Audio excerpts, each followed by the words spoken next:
In this episode, we cover a project that's changing the art space forever, digitizing artwork like Van Gogh's Starry Night and Da Vinci's Mona Lisa.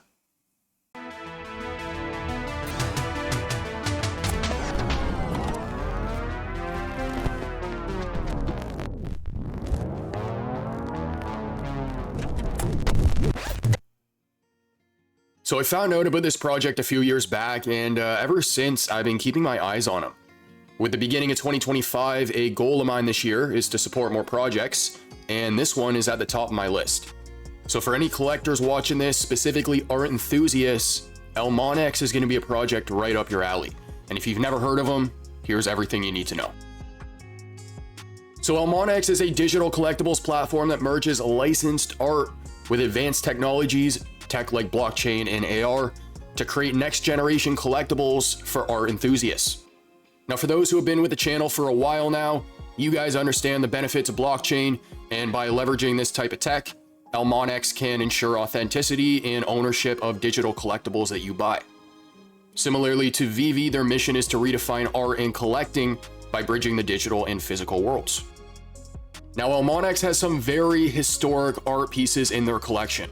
All available on OpenSea, they offer collectibles like the Mona Lisa, the Thinker, 𝗖𝗵𝗵 𝗠𝗏, the most expensive painting ever sold at auction, the Story of Impressionism, Edvard Munch's The Scream, Starry Night, The Great Wave, The Gates of Hell, ancient Egyptian artifacts, and many, many more. And a reminder that ElmonX doesn't just reproduce artworks, they also work to create interactive experiences around these reproductions. So all the titles I just said, you can also augment into your reality, and you can look at all the details up close. I can confidently say that ElmonX provides the best quality AR experience I've yet to see from any other project in the Web3 space. You'll see the individual brushstrokes on a painting that you zoom in on. And in a minute, I'm going to explain exactly how they're able to accomplish this. Now, I understand you might be watching this and you're quite skeptical of some of the titles I just said. And don't worry, I was at first as well. But hear me out, and over the next few minutes, I'm going to explain exactly how all this works. So how exactly is ElmonX allowed to work with such historic pieces of art? How did they get their hands on the Mona Lisa?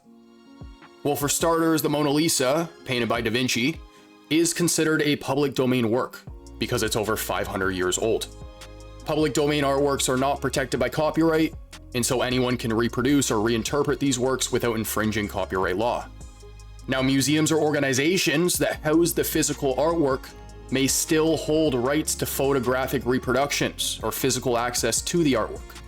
And so cultural institutions like the Louvre in Paris may not explicitly own the Mona Lisa, but they typically control the commercialization of imagery of the physical painting in their possession.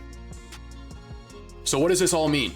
It means that in order to ensure authenticity and to avoid legal or reputational challenges, a company like ElmonX will partner with organizations like museums, archives, or art rights management agencies to acquire licenses for producing high-quality, authenticated reproductions. Now, to dive deeper into this, ElmonX has actually announced a specific collaboration with one of these institutions, and they're called 𝗵𝗔𝗏. So 𝗵𝗔𝗏 works with other content partners to scan selections of their archive for reproduction. They have a vast archive. Now, depending on the format and the size of the original works being scanned, their team is going to suggest one of two different scanning types, either drum scanning or something called flatbed scanning. So drum scanners continue to be the tool of choice for high-end film applications because they're capable of capturing very subtle details, producing exceptionally smooth gradients. On the other hand, flatbed scanning produces excellent results for both reflective and transmissive works, and it also offers impressive flexibility when scanning flat items. Now, those are going to be the two ways to scan an item, but there's also going to be two options in terms of what you actually scan. So first, it could be an item within the portfolio of the company who's looking to have the item scanned, or it can be an item within 𝗵𝗔𝗏's archive. Now, why exactly would a museum want to collaborate with a project like ElmonX or a company like 𝗵𝗔𝗏? Why would they give them access to such historic pieces of art? Well, there's going to be three main reasons, and the first one is new revenue streams. A museum is a business, and in order to stay in business, you got to make some money. So digital collectibles opens up new monetization opportunities for museums, but also rights holding organizations. So when you walk into a museum, the museum doesn't always own every single piece, right? Some of those pieces are owned by other institutions or individuals who choose to display them for different reasons. One, they might not have the space for them. Two, they want to allow other people to actually admire the piece. Three, it's a really good way to wash and hide money. I'm just kidding. I'm just kidding. Another reason for these collaborations, though, is going to be expanded reach. So by offering iconic artworks in NFT form, it helps these institutions engage with younger, tech-savvy audiences and collectors. And the third reason, and probably the most important in my opinion, is preservation of legacy. So collaborating with a project like 𝗖𝗵𝗍𝒻 ensures that the digital versions of these artworks maintain their artistic and cultural integrity. And not to mention, it also gives access to people who might not have access in real life.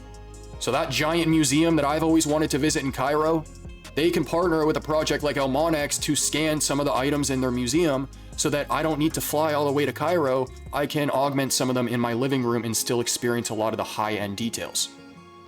Now, for those who have yet to get involved with this project, I highly recommend checking them out. The last thing I want to leave you guys with before we wrap up the video is just a little talking point about how well they take care of their community. This is something that I noticed pretty much right away, that their holders get rewarded. If you buy certain pieces, you get early access to certain waitlists. If you hold certain pieces, you get rewarded for holding.